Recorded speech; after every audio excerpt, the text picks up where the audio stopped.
आप देख रहे हैं पक्ष विपक्ष। मैं हूं आपके साथ उन्नति भटनागर। आज खास इस चर्चा में बात होगी कि किस तरीके से विधानसभा सत्र से पहले कई बड़े मुद्दे कांग्रेस की तरफ से रखे जा रहे हैं और ऐसे में हंगामेदार सत्र होगा, इसके भी आसार बने हुए हैं। ग्रीष्मकालीन राजधानी गैरसैंण में विधानसभा का मॉनसून सत्र 19 अगस्त से प्रारंभ होगा, जो 22 अगस्त तक चलेगा। सत्र के लिए विधायकों में प्रश्न लगाने को लेकर खासा उत्साह देखने को मिला है। अभी तक 460 प्रश्न विधानसभा को मिल चुके हैं। सत्र में अनुपूरक बजट भी प्रस्तुत किया जाएगा, जिसको लेकर विपक्ष भी अपनी तैयारी पूरी कर रहा है। कांग्रेस प्रदेश अध्यक्ष करण माहरा ने बताया कि सत्र बेहद हंगामेदार रहने वाला है, जिसके तहत राज्य सरकार से विपक्षी विधायकों द्वारा भ्रष्टाचार से लेकर बड़े घोटालों पर सरकार को घेरने का कार्य किया जाएगा। वहीं बीजेपी अपनी उपलब्धियां सामने रखने की तैयारी में है। बीजेपी ने कहा है कि ये डबल इंजन सरकार की ऐतिहासिक उपलब्धियों से उपजा आत्मविश्वास है, जो लोग प्रदेश में और विशेषकर पहाड़ों में होने वाले चहुमुखी विकास पर झूठे सवाल खड़े करते हैं, उनके लिए करारा जवाब है। तो ऐसे में किस तरीके से ये सत्र रहेगा, ये देखना दिलचस्प रहेगा, क्योंकि कई बड़े मुद्दे हैं जो कि इस सत्र के दौरान गूंजते हुए नजर आएंगे और इसकी तैयारी विपक्ष की ओर से भी की गई है, सत्ता पक्ष की ओर से भी की गई है। करीब 460 प्रश्न विधानसभा को अब तक मिल चुके हैं और इन प्रश्नों का उत्तर सत्ता पक्ष किस तरीके से देता है, ये भी देखना दिलचस्प रहेगा। तो देखिए, एक तरफ बीजेपी अपने डबल इंजन सरकार की उपलब्धियां गिनाने के लिए तैयार है, पूरा जो पिटारा है वो खोलती हुई सत्र के दौरान नजर आएगी। तो दूसरी तरफ कांग्रेस है, जो अब व्यवस्थाएं हैं उनको उजागर करेगी। और यही देखिए स्वस्थ लोकतंत्र की तस्वीर होती है, जब विपक्ष मुद्दे उठाता है और सत्ता पक्ष को उसका जवाब देना होता है। और इसी पर देखिए आज खास चर्चा होगी। अब से कुछ ही देर में खास मेहमान हमारे बीच में मौजूद होंगे। तो उत्तराखंड मॉनसून सत्र हंगामेदार रहेगा। उत्तराखंड विधानसभा का मॉनसून सत्र 19 अगस्त से शुरू होगा और 22 अगस्त तक चलेगा। और ऐसे में कई बड़े मुद्दे राज्य से जुड़े हुए सुनने को मिलेंगे और ऐसे में किस तरीके से इन मुद्दों का पर बहस होती है, ये भी देखना दिलचस्प होगा।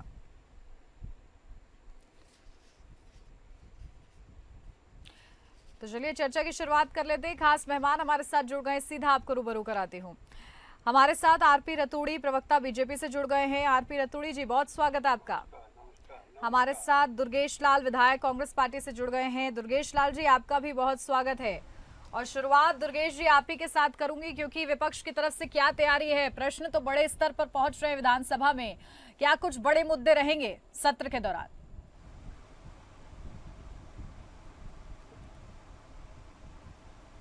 दुर्गेश जी, मेरी आवाज मिल रही है आपको?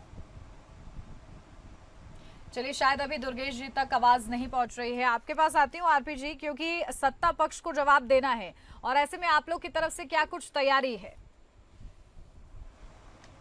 देखिए सुनोती जी, हमारे पूरी तैयारी रहती है। हम तो समर्पित, हमारी सरकार उत्तराखंड के प्रति पूरी तरह से केंद्र सरकार के सहयोग से, जिस तरह आदरणीय नरेंद्र मोदी जी का आशीर्वाद उत्तराखंड को मिलता है, और उन्होंने अपने वक्तव्य में भी कहा था पिछले दिनों कि ये दशक उत्तराखंड का होगा। निश्चित तौर पर विकास की गति धामी जी के नेतृत्व में उत्तराखंड पकड़ रहा है। औद्योगिक आप देखेंगे तो हमारा कल ही जो आज होना है, लगभग कई 100 करोड़ का आज लोगों के साथ साहब आए हैं। तो उद्योगपति यहाँ आकर्षित हो रहे हैं, उत्तराखंड में इन्वेस्ट करना चाह रहे हैं, चाहे वो पर्यावरण के क्षेत्र में हो, चाहे पर्यटन के क्षेत्र में हो, स्वास्थ्य के क्षेत्र में हो। हमारे यहाँ धामी जी का जो कार्य क्षमता है, कार्यशैली है, उससे लोग पूरे हिंदुस्तान नहीं बल्कि विदेशों से भी लोग उत्तराखंड की तरफ आकर के आकर्षित हो रहे हैं, वो यहाँ इन्वेस्ट करना चाह रहे हैं। तो हमारी तैयारी है, जिस तरह से आपने देखा होगा कि हमारी 4 धाम यात्रा सुचारू रूप से बिल्कुल तैयारी के साथ है। हमारे चाहे वो आपदा प्रबंधन है, पूरी तरह से सजग है। कहीं पर कोई दिक्कत आती है तो तत्काल एसडीआरएफ, एनडीआरएफ, हमारी और स्थानीय प्रशासन पूरी तैयारी के साथ रहता है। और विपक्ष का तो काम है, उनका धर्म है, प्रश्न खड़ा करना उनका कर्तव्य है।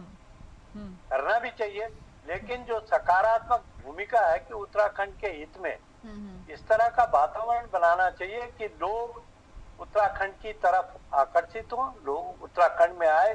जैसे चार धाम पर प्रश्न खड़े करने से हमारी जो इकोनॉमी की रीढ़ की हड्डी है उस पर फर्क पड़ता है। तो केवल विपक्ष इसलिए कि हम विपक्ष हैं, विरोध करें, तो सकारात्मक विपक्ष की भूमिका होनी चाहिए। और जहां तक हम तो समर्पित है गैरसैंण के प्रति। आपने देखा होगा भारतीय जनता पार्टी ने ग्रीष्मकालीन राजधानी गैरसैंण में और अपना संकल्प को दोहराने के लिए अब ग्रीष्मकालीन जो हमारा सत्र है वो गैरसैंण में हो रहा। निश्चित तौर पर उत्तराखंड का धामी जी के नेतृत्व में चाहे वो किसी भी क्षेत्र में है, ठीक है, हम आगे बढ़ रहे हैं जी। ठीक है। दुर्गेश लाल जी भी हमारे साथ जुड़ गए हैं कांग्रेस पार्टी से। दुर्गेश लाल जी, बहुत स्वागत है आपका। और सवालों का जखीरा आप लोग की तरफ से तैयार किया गया है और इसमें क्योंकि सत्ता पक्ष जो है तैयार है अपनी उपलब्धियां गिनाने के लिए, क्या कुछ प्रमुख मुद्दे आप लोग की ओर से उठाए जाएंगे?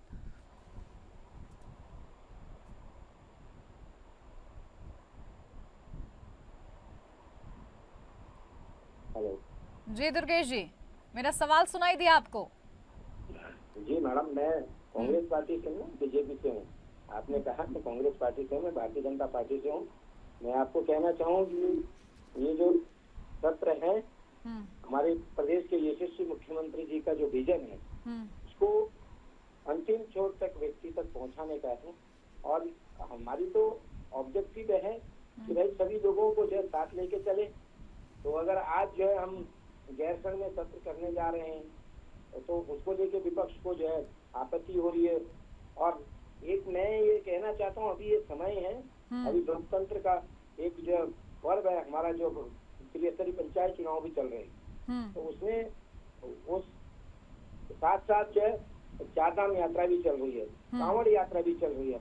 अब कांग्रेस पार्टी से ये पूछ लीजिए कि कौन सी जगह ये जो है सरकार के साथ खड़े हैं। अगर हम कह रहे हैं कि हम गैरसैंण में सत्र करना चाह रहे हैं तो ये कह रहे हैं कि जो गैरसैंण में सत्र क्यों करते हैं, और जब देहरादून में सत्र होता है तो कहते हैं गैरसैंण में सत्र करो। ये अपना स्टैंड नहीं क्लियर कर पा रहे हैं। मैं कहता हूँ धामी जी के नेतृत्व में जिस तरीके से प्रदेश में चौमुखी विकास हो रहा है, आज वी प्राउड टू आवरसेल्फ। और उत्तराखंड में हम अपने आप पे गर्व करते हैं और अपने मुख्यमंत्री पे गर्व करते हैं कि आज के दिन में आज हल्द्वानी में हम जो 1 लाख से ज्यादा के जो इन्वेस्टर्स हैं वहाँ पे जो योजनाएं वहाँ पे धरातल पे उतरी है। आज हमारे देश के गृह मंत्री आए हैं, उन्होंने जो है उसका जो उद्घाटन किया है। तो ये एक हर्षोल्लास है लोगों में, उत्तराखंड में एक ऐसा वातावरण है कि भारतीय जनता पार्टी के साथ लोग हैं। और इसका परिणाम आपने देखा है, चाहे आपके लोकसभा चुनाव हो, चाहे अन्य इलेक्शन हो, निकाय के चुनाव देख लीजिए, अभी पंचायत चुनाव में भी जो है भारतीय जनता पार्टी की जो है बहुत ये एक तरीके से सेमीफाइनल है। और 2027 में पुनः जो है मुझे लगता है कि भारतीय जनता पार्टी तीसरी बार सरकार बना रही है। ठीक है दुर्गेश लाल जी, आपको क्या लगता है किस तरीके से उपलब्धियां क्योंकि रखी जाएंगी पटल पर? आरपी जी ने भी जिक्र किया है कि स्वास्थ्य पर ध्यान दिया जा रहा है, पलायन एक बड़ा मुद्दा है, लेकिन क्योंकि विपक्ष तमाम मुद्दों को लेकर सड़कों पर उतर रहा है, प्रदर्शन कर रहा है, करण मारा की तरफ से कहा जा रहा है कि कांवड़िए देखिए किस तरीके से उपद्रवी बन बैठे हैं, वो मुद्दा गरमाया हुआ है। तो आप लोग को लगता है कि आप लोग कहीं ना कहीं सत्ता पक्ष जो है पूरी तरीके से तैयार है विपक्ष के इन सवालों के लिए? मैडम एक बात बताऊं मैं आपको, बात करण मेहरा जी की बात करें तो उनके पास अब उनके जो एक्चुअली प्रोडक्ट ही नहीं उनके पास बचा हुआ कि बेचे क्या हो। तो उनके पास ऐसा कोई सामान ही नहीं कि इस तरीके से हम जो है अपनी सरकार के लिए या कांग्रेस को जो है एक पटरी पे लाए। उनके आए दिन कोई ना कोई जो है पार्टी छोड़ के जो है दूसरे दलों में जा रहे हैं। और दूसरी चीज, अभी आज कह रहे सड़कों पे उतर रहे हैं। आप उनसे ये पूछ लीजिए कि उन्होंने कांग्रेस पार्टी के लिए कितने लोग नए जोड़े हैं, कितने लोग उनके साथ जुड़ रहे हैं। वो तो सब लोग छोड़ के जा रहे हैं सभी लोग। और दूसरी चीज, आज मैं कहना चाहता हूँ विपक्ष से कि आप लोग जो है इस उत्तराखंड को बांटने का काम न करिए, उत्तराखंड को संवारने के लिए साथ आइए। बिल्कुल, देखिए बांटने का काम नहीं होना चाहिए और स्वस्थ लोकतंत्र की तस्वीर इस और सत्र के आपकी दौरान दूसरी देखने को बात, मिलती है कि नहीं, ये मैडम देखना आपको होगा। एक बात क्लियर करना जी। चाहता हूँ। अभी कांवड़ियों की बात कही है, हम्म। हमारी ये देवभूमि है, हमारी ये सत्कार की भूमि है। हम लोग स्वागत और अभिनंदन करते हैं लोगों का। अगर कांवड़ी आ रहे हैं, और क्योंकि सत्र की शुरुआत होने वाली है, उससे पहले तमाम मुद्दे गूंजते हुए नजर आ रहे हैं और तैयारी विपक्ष की ओर से भी की जा रही है। क्या प्रमुख मुद्दे रहेंगे?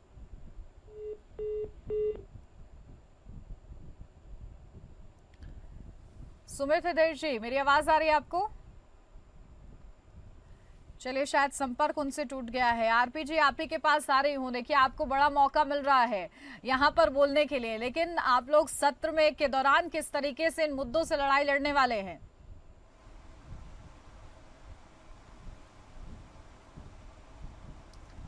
आरपी जी, मेरी आवाज नहीं मिल रही है आपको? आवाज नहीं आ रही भाई।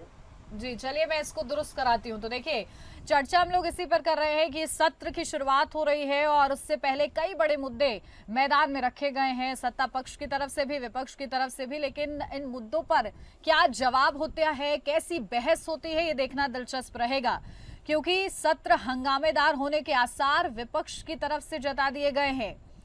और ऐसे में अब ये सत्र किस दिशा में जाता है, ये भी देखना महत्वपूर्ण रहेगा। तो देखिए, उत्तराखंड का ये मानसून सत्र बीजेपी का विकास पर जोर होगा, तो सत्र में आरोपों का पुलिंदा भी खुलेगा, क्योंकि बीते दिन अभी हम लोगों ने देखा कि किस तरीके से जब कांवड़ियों का मामला सामने आया, तो एक तरफ जहां कुछ कांवड़ियों पर हुड़दंगबाजी करने का आरोप लगा, जिसको लेकर विपक्ष ने सरकार को घेरा कि ये हुड़दंगबाजियों को पनाह देते हैं, तो वहीं दूसरी तरफ सत्ता पक्ष का कहना है कि ये लोग कांवड़ियों का सम्मान नहीं करते हैं। अपने वोट बैंक के चलते ये लोग कांवड़ियों पर इस तरीके के ओछे आरोप लगा रहे हैं। तो ये इस वक्त उत्तराखंड में चल रहा है, लेकिन इस बीच क्योंकि सत्र है, अब सत्र के दौरान अनुपूरक बजट भी सामने आना है, उसकी क्या विस्तृत तैयारी की जाती है, उत्तराखंड वासियों के विकास के लिए क्या कुछ महत्वपूर्ण होता है, क्योंकि देखिए विकास जो सत्र है उसमें जनता से जुड़े हुए मुद्दे गूंजे तो बेहतर है। तो चलिए, हमारे साथ सुमित हृदय हमारे खास मेहमान जुड़ गए हैं। सुमित जी, स्वागत आपका। और सत्र से पहले आपकी क्या तैयारी, क्या प्रमुख मुद्दे विपक्ष की ओर से रखे जाएंगे? नहीं, हमारे पास तो देखिए विपक्ष की बात ही नहीं है। देखिए, विपक्ष के भी व्यक्तिगत मुद्दे नहीं है, जनता से जुड़े हुए प्रश्न होते हैं, जनमानस से जुड़े हुए प्रश्न होते हैं। और जिस प्रकार से पूरे प्रदेश में 13 के 13 जो हमारे जिले हैं, अव्यवस्थाओं का जो अंबार है, प्रशासनिक आमला जिस प्रकार से पूरी तरीके से हावी हो चुका है व्यवस्थाओं पर, और अवश्य कहीं ना कहीं लगता ही नहीं है कि जो जन नेतृत्व है, जनप्रतिनिधि है, उनकी कहीं पे भी सुनवाई हो। ये बहुत बड़े सबसे गंभीर विषय यही है कि पूरा एक ये कॉकस है, उत्तराखंड की जो नीति और रीति है उसको चलाने में दिशा और जो उसकी दशा है उसको ऐसे हाशिए पे ले जा चुका है जहां से वापस आने के लिए बहुत ही मेहनत करने की आवश्यकता होगी। तो हमारे मुद्दे जो जुड़े, बस सीधा सा सवाल ये है। देखिए, राजनीति का चाहे हम देश की बात करें, प्रदेश की बात करें, विकेंद्रीकरण हमेशा होना चाहिए। इसीलिए अभी देखिए, अब सबसे बड़ा उल्लेख है, पंचायत चुनाव क्यों होते हैं? ग्राम प्रधान हो, क्षेत्र पंचायत सदस्य हो, जिला पंचायत सदस्य हो, ये क्यों बनते हैं? विधायक बनते हैं, सांसद बनते हैं, मंत्री बनते, क्यों बनते हैं? लोग, जनता चुनती है।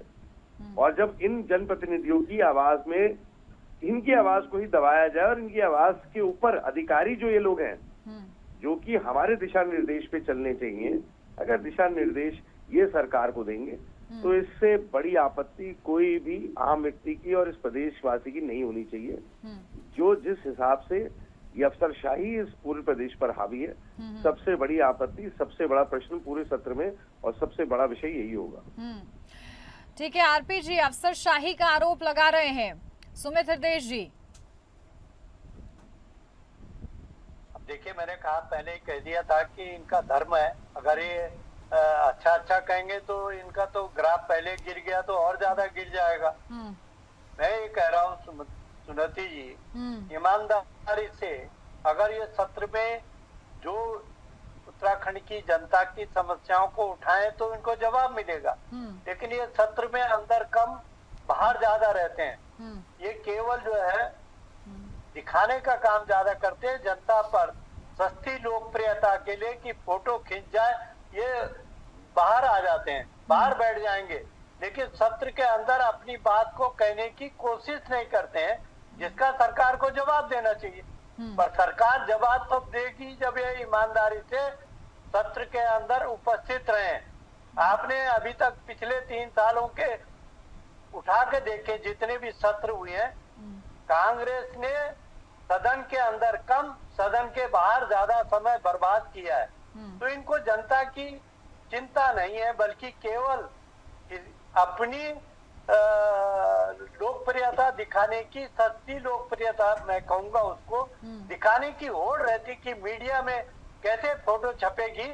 जनता की चिंता हो तो ये सत्र में अपनी उपस्थिति रखें, सत्र में जवाब मांगना इनका धर्म है, मांगे सरकार से, और सरकार तैयार है। लेकिन वो कह रहे हैं कि हर कदम अफसरशाही पर के चलते, अफसरशाही ही सबसे बड़ी समस्या है प्रदेश की। अब अफसरशाही का तो मतलब हो गया कि समस्याएं कितनी भी बता दी जाए सुनवाई नहीं होगी उसकी, तो उसका आश्वासन कैसे दीजिएगा?